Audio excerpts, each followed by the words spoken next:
الرحیم الصلاۃ والسلام علیک یا سیدی یا رسول اللہ وعلی آلک و اصحابک یا سیدی یا حبیب اللہ۔ سامعین محتشم، آج ہم پھر ایک اہم مسئلے کے حوالے سے کچھ معروضات لے کر صحیح العقیدہ عوام اہل سنت کی بارگاہ میں حاضر ہوئے ہیں۔ ہماری ان معروضات کو توجہ سے سماعت فرمائیں۔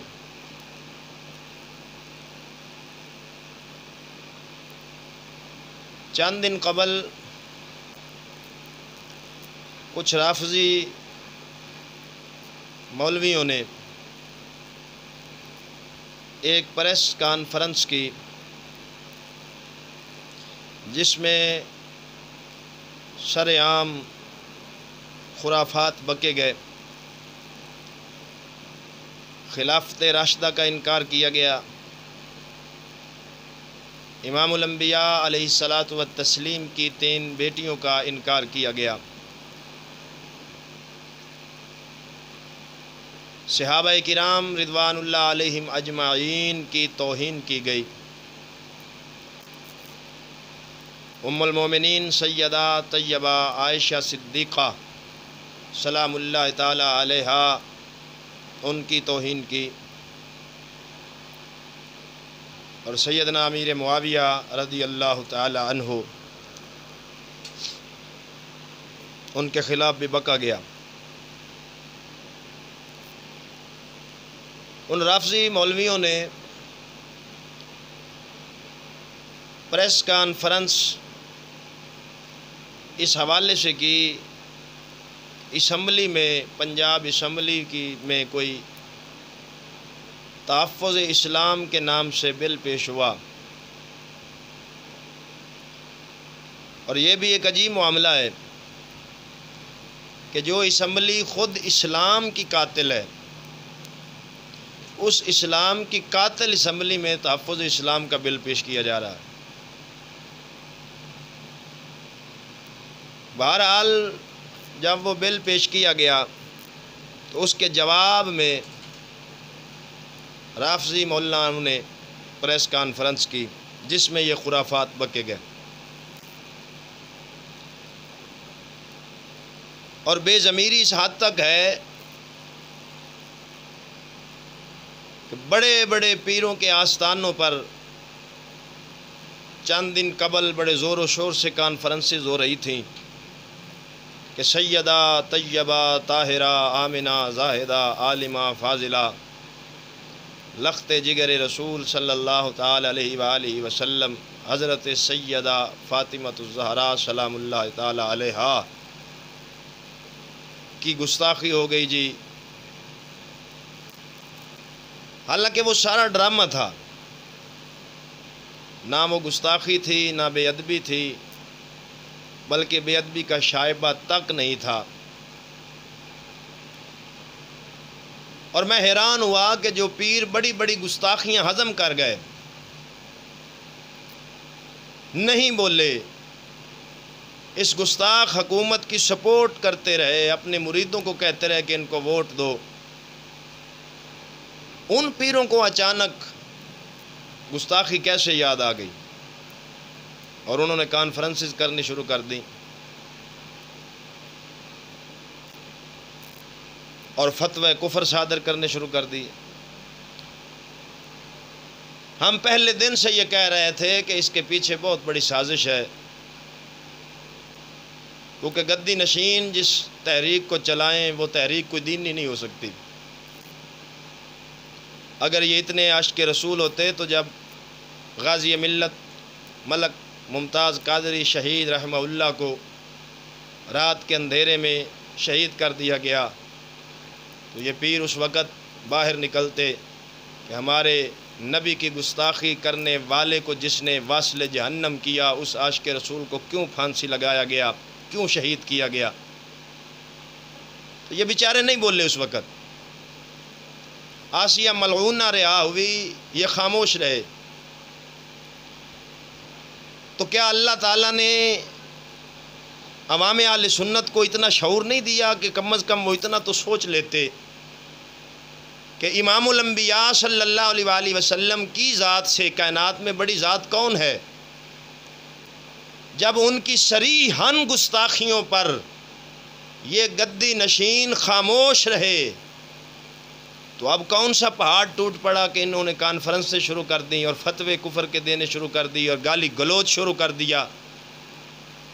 تو جب ہم اس معاملے کی تحقیق کرتے کرتے اس کی حقیقت تک پہنچے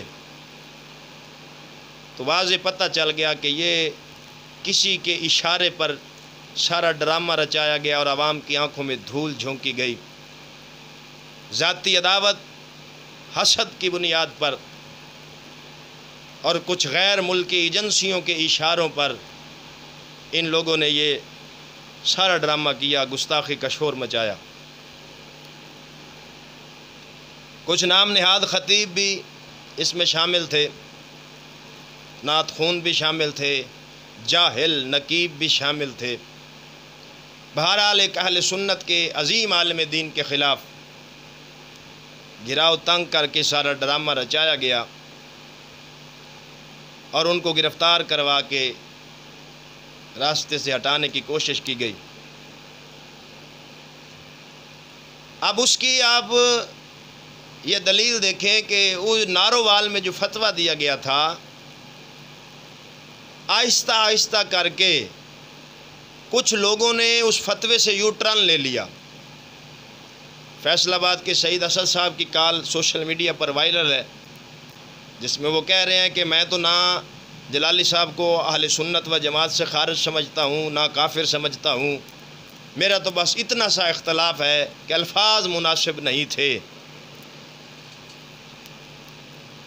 جب یہ اتنا سا اختلاف تھا تو اسد صاحب نے جب اپنے جامعہ امینیہ میں کانفرنس کروائی اور اس کانفرنس میں لوگ جو خطیب تھے وہ گستاخی کی رٹ لگاتے رہے تو موصوف اس وقت کیوں نہ بولے کہ بس الفاظ مناسب نہیں ہے، یہ گستاخی تو بنتی نہیں. لیکن اب بعد میں وہ کہہ رہے ہیں کہ نہ فتویٰ دیتے ہوئے مجھ سے مشورہ لیا گیا، نہ میں نے دیکھا، میں تو بس گیا تھا، جا کر تقریر کر کے واپس آ گیا. وہ اپنے فتوے سے یو ٹرن لے گئے، اپنے موقف سے یو ٹرن لے گئے. ایک پیر صاحب کی تحریر میں نے دیکھی سوشل میڈیا پر، اس نے کہا جی اختلاف میرا اپنی جگہ لیکن اس فتوے کے میں حق میں نہیں ہوں. تو آہستہ آہستہ لوگوں نے وہاں سے یو ٹرن لینا شروع کر دیا. تو یہ ساری چیزیں کس طرف ہماری رہنمائی کر رہی ہیں؟ اتنا شور مچایا، اتنا ڈرامہ کیا، جگہ جگہ کانفرنسز کر کے ایک عالم دین کو گندی اور فحش گالیاں دی گئیں.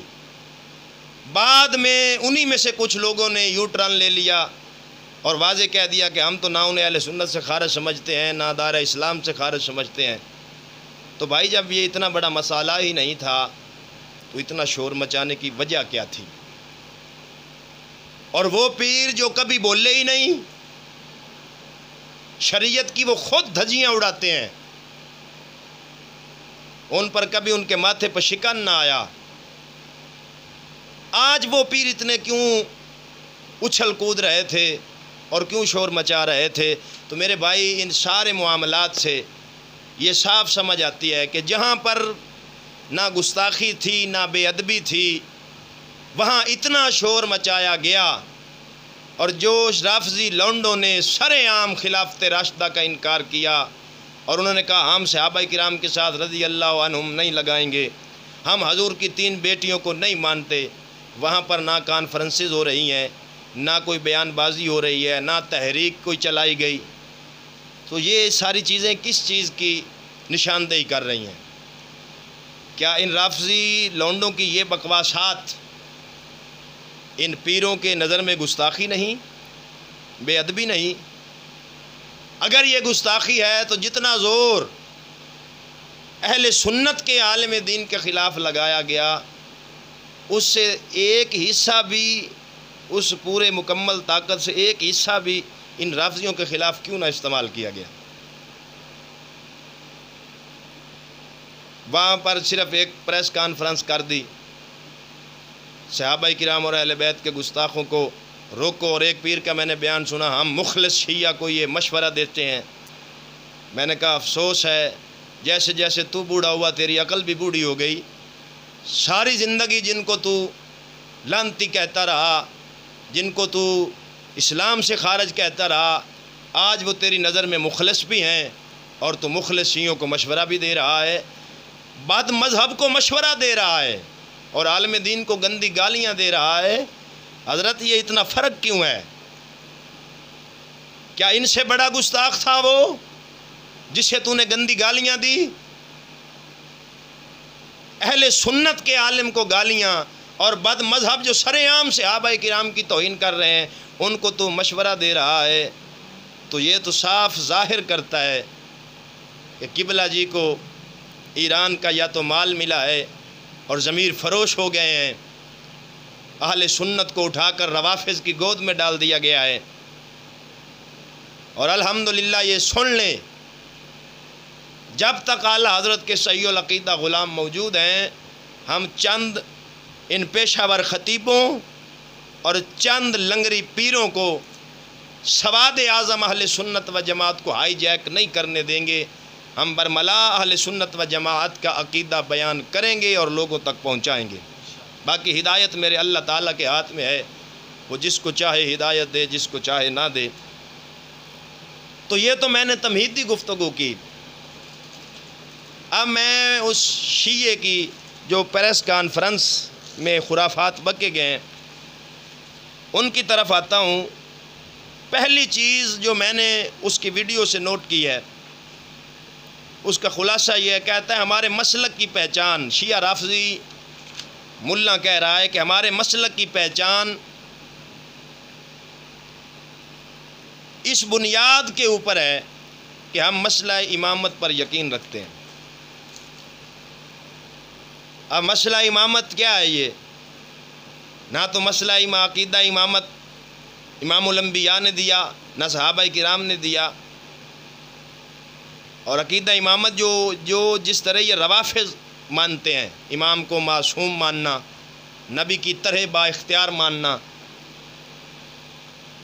یا جناب امام کو نعوذ باللہ من ذالک انبیاء سے افضل ماننا، یہ کفری عقیدہ تو امام الانبیاء نے نہیں دیا، نہ صحابہ نے اس پر ایمان رکھا، لیکن موصوف کہہ رہے ہیں کہ ہماری بنیاد ہی عقیدہ امامت پر ہے۔ تو میں آج آپ کو یہ شیعوں کی ہی کتاب سے بتانا چاہتا ہوں کہ عقیدہ امامت کو گھڑنے والا اور اسے لوگوں میں رائج کرنے والا سب سے پہلا شخص کون تھا۔ نہ تم صدمے ہمیں دیتے، نہ ہم فریاد یوں کرتے، نہ کھلتے راز سر بستہ، نہ یوں رسوائیاں ہوتی۔ تم نے خلفائے ثلاثہ کو بھونک کر ہمیں مجبور کیا ہے کہ ہم تیرے پردے اٹھائیں اور دنیا کو تیری حقیقت بتائیں کہ تو کس کے عقیدہ امامت پر چل رہا ہے۔ یہ میرے ہاتھ میں رجال کشی ہے، روافض کی بڑی مستند معتبر کتاب ہے۔ اس رجال کشی میں لکھا ہوا ہے کہ عقیدہ امامت کو گھڑنے والا اور اسے لوگوں میں رائج کرنے والا پہلا شخص کون تھا۔ صفحہ نمبر 139 ہے اس کا۔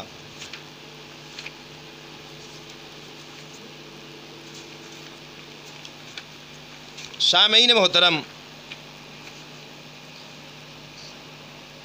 جس بندے نے سب سے پہلے عقیدہ امامت کو گھڑا، صفحہ نمبر اس کا ہے 85۔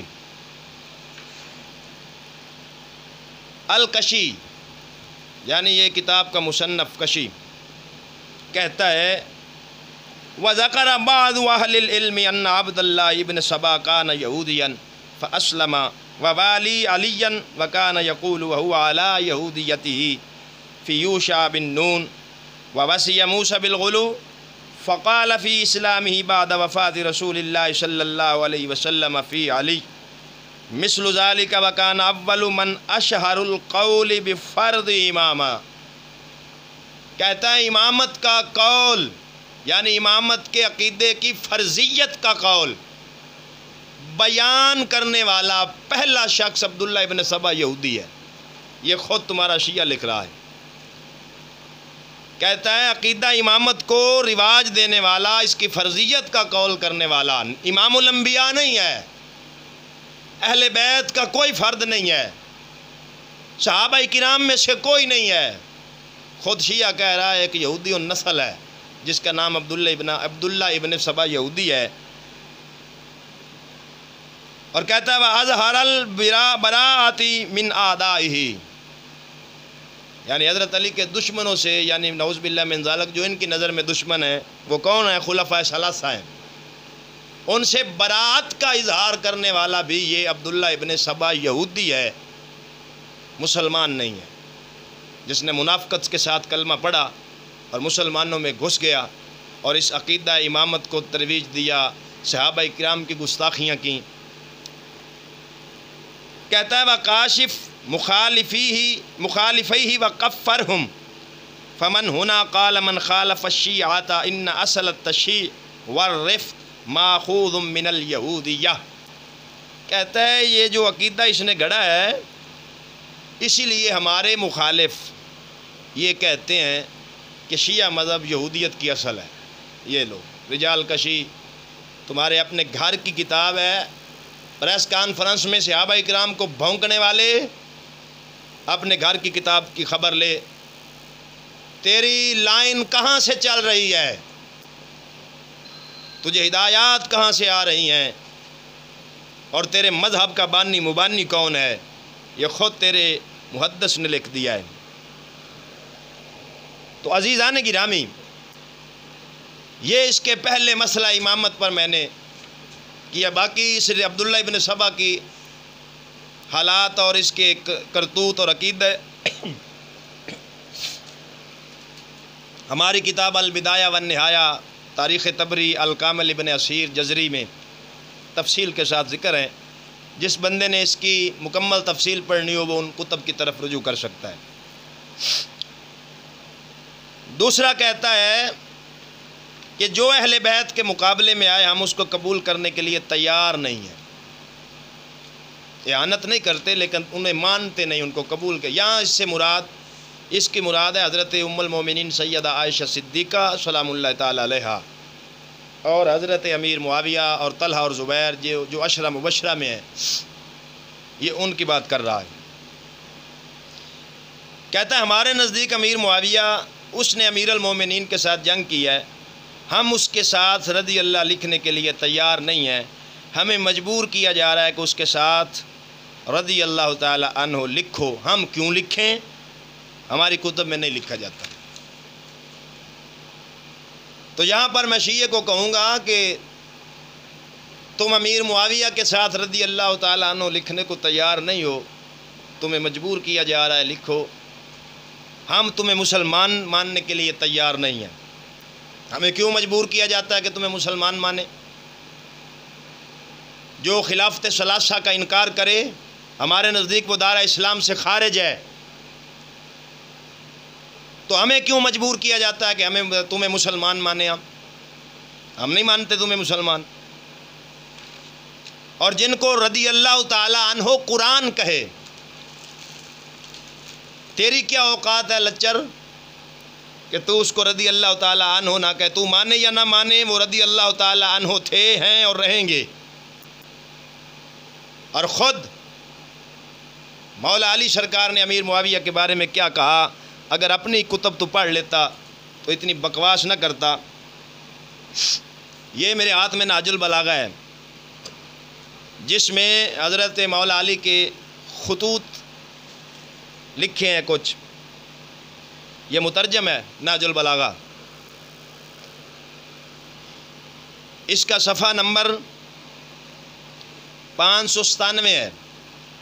مولا علی کا ایک خط لکھا ہے جو میں عبارت پڑھ دیتا ہوں، جو مختلف علاقوں کے باشندوں کو صفین کی روضات سے مطلع کرنے کے لیے تحریر فرمایا۔ ابتدائی صورتحال یہ تھی کہ ہم اور شام والے آمنے سامنے آئے، اس حالت میں کہ ہمارا اللہ ایک، نبی ایک اور دعوت اسلام ایک تھی۔ نہ ہم ایمان باللہ میں اور اس کے رسول کی تصدیق میں ان سے کچھ زیادتی چاہتے تھے، اور نہ وہ ہم سے اضافے کے طالب تھے، بالکل اتحاد تھا۔ سو اختلاف کہ جو ہم میں خون عثمان کے بارے میں ہو گیا، اور حقیقت یہ ہے کہ ہم اس سے بالکل بری الذمہ تھے۔ مولا علی کیا فرما رہے ہیں کہ امیر معاویہ کا اسلام بھی ایک، ہمارا بھی ایک، وہ بھی مسلمان ہیں، ہم بھی مسلمان ہیں، وہ بھی امام الانبیاء کو مانتے ہیں، ہم بھی مانتے ہیں، وہ بھی قرآن کو مانتے ہیں، ہم بھی مانتے ہیں، مذہب ایک ہے، نبی ایک ہے، قرآن ایک ہے۔ اختلاف کیا ہے؟ فرمایا صرف قصاص عثمان میں ہے، اور ہم اس سے بری ہیں۔ تو مولا علی سرکار جنہیں مسلمان مانے اور کیا ایمان باللہ میں وہ نہ ہم سے آگے نہ ہم ان سے آگے، تو اپنے امیر جن کو تم معصوم عن الخطا امام مانتے ہو، ہم تو انہیں خلیفہ راشد چوتھا مانتے ہیں مولا علی کو، اور تم نے تو اپنے امام جنہیں تم معصوم عن الخطا سمجھتے ہو ان کی بات بھی ماننا گوارا نہ کی، اور حضرت امیر معاویہ کو بھونکنے لگ گئے۔ یہ میرے ہاتھ میں رجال کشی ہے۔ اس میں حضرت امام حسن نے جب صلح کی حضرت امیر معاویہ کے ساتھ، اس کا صفحہ نمبر 86 ہے۔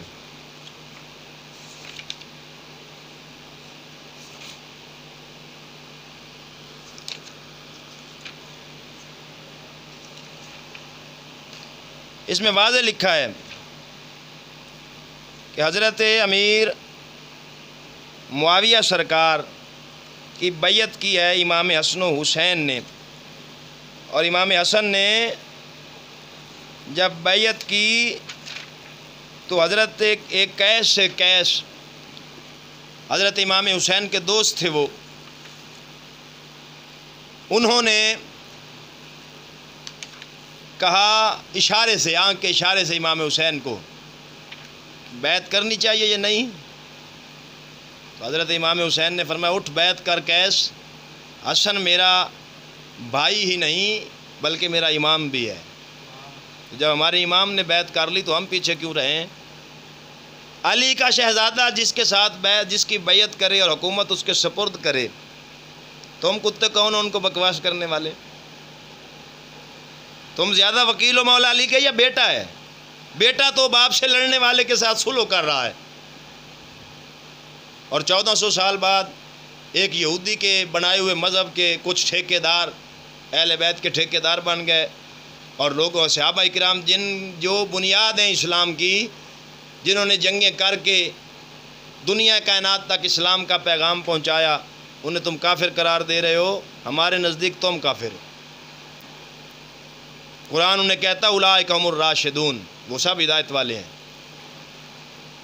تو عزیزان گرامی، یہ چند معروضات جو اس نے سیدنا امیر معاویہ رضی اللہ تعالیٰ عنہ کے حوالے سے بکواس کی، میں حوالے اور بھی دے سکتا ہوں، لیکن چونکہ وقت کی قلت کے پیش نظر چند باتیں کرنا چاہتا ہوں۔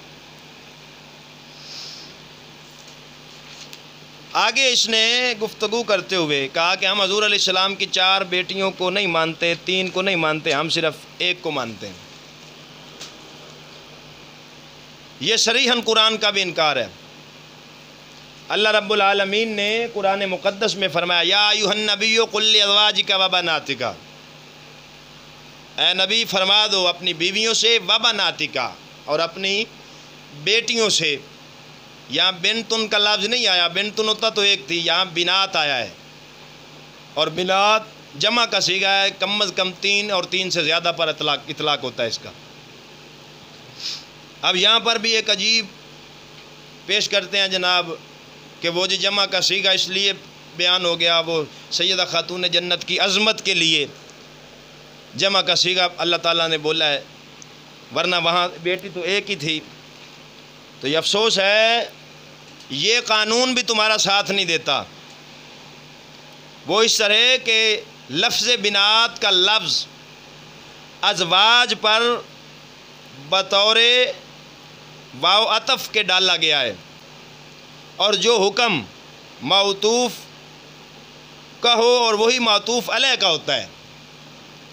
اگر یہاں تم بنات بوجہ عظمت تعویل کرتے ہو تو پیچھے جو ازواج کا لفظ ہے وہاں پر بھی تم یہی تعویل کرو گے کہ حضور اللہ تعالیٰ نے فرمایا ایک بیوی حضرت خدیجہ سے یا کسی اور بیوی مقدسہ سے فرما دیجئے، حالانکہ یہ تعویل تو تم شیعہ بھی نہیں مانتے۔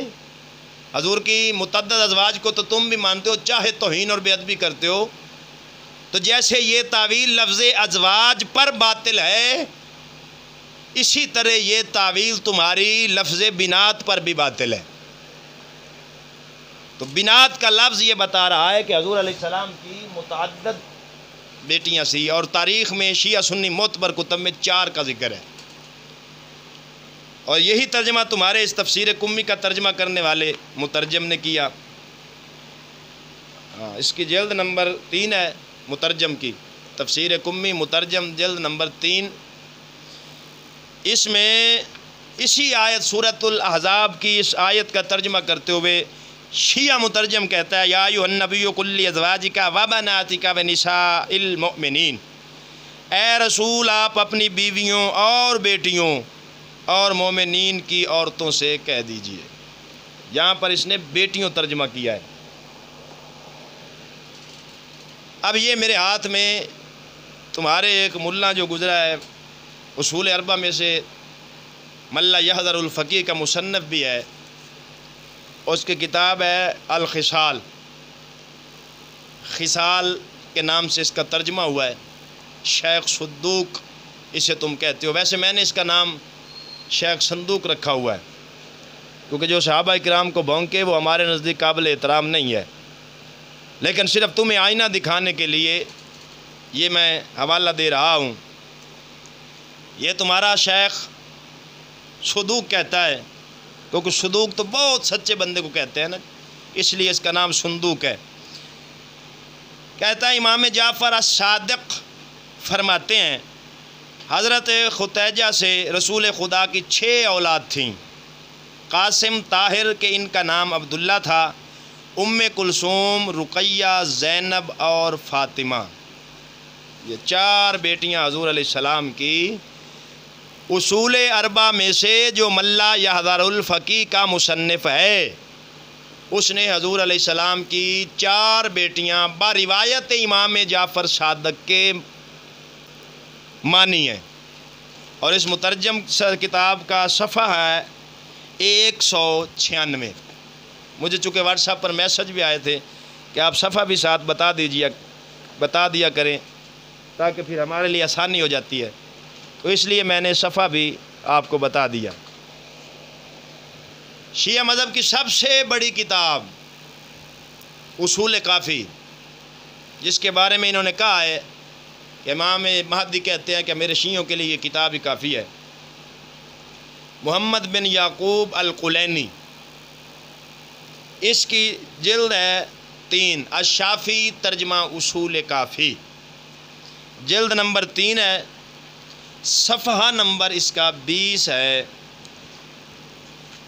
اس نے حضور نبی اکرم صلی اللہ تعالی علیہ وآلہ وسلم کی 4 بیٹیوں کو تسلیم کیا ہے۔ صفحہ نمبر اس کا 3 ہے جی، جس میں اس نے حضور علیہ السلام کی 4 بیٹیوں کو تسلیم کیا ہے، یہ روایت ہے۔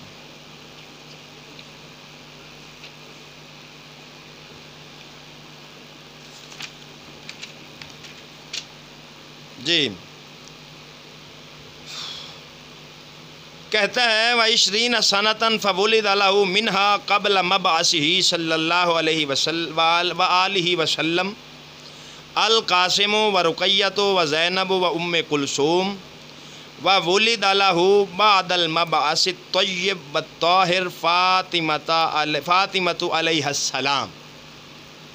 کہتا ہے حضور نبی اکرم صلی اللہ تعالی علیہ وآلہ وسلم کی جو اولاد ہے قبل بعثت، یعنی اعلان نبوت سے پہلے کہتا ہے کہ وہ اولاد حضور علیہ الصلاۃ والسلام کی حضرت